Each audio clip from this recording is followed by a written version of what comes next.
Pop সম্রাট Michael Jackson. গানের তালে তালে বিশেষ ভঙ্গিমার নাচও তাকে বিশ্বব্যাপী আলাদাভাবে জনপ্রিয় করে তুলেছিল।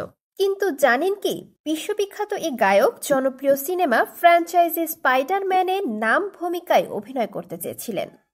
মাইকেল জ্যাকসনের ভাগ্নে তাজ জ্যাকসন এক সাক্ষাৎকারে নিশ্চিত করেছিলেন যে স্ট্যানলির সঙ্গে কাজ করতে চেয়েছিলেন মাইকেল, এবং সম্ভবত স্পাইডারম্যান হতে চেয়েছিলেন তিনি, কারণ স্পাইডারম্যানের প্রতি তার আলাদা দুর্বলতা ছিল।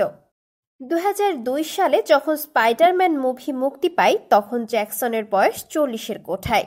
তখনই সুপারহিরোর চরিত্রে অভিনয় করেন টবি ম্যাগুয়ার, যিনি তখন 26 বছর বয়সী ছিলেন। কলেজ ছাত্রের চরিত্রে অভিনয়ের জন্য মাইকেলের বয়সও তখন অনেকটা বাধা ছিল বলে মনে করা হয়। সম্প্রতি মার্কিন গণমাধ্যম জানিয়েছে 1990-এর দশকে মাইকেল জ্যাকসন মার্ভেল কমিক্স কেনার জন্য বেশ চেষ্টা করেছিলেন।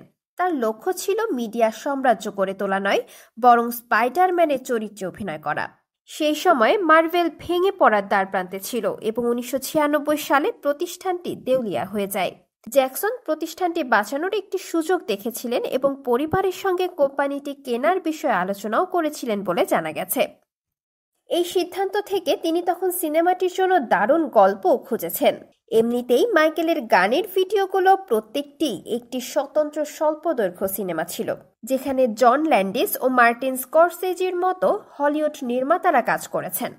আর অভিনয়ও একেবারে কাঁচা ছিলেন না মাইকেল জ্যাকসন। তিনি ফ্রান্সিস ফোর্ড কপোলা পরিচালিত দ্য উইজে অভিনয় করেছিলেন এবং জর্জ লুকাস পরিচালিত ডিজনি পার্ক ক্যাপ্টেন ইও প্রযোজনা করেছিলেন। 1988 সালে মুক্তিপ্রাপ্ত সিনেমা মুনওয়াক।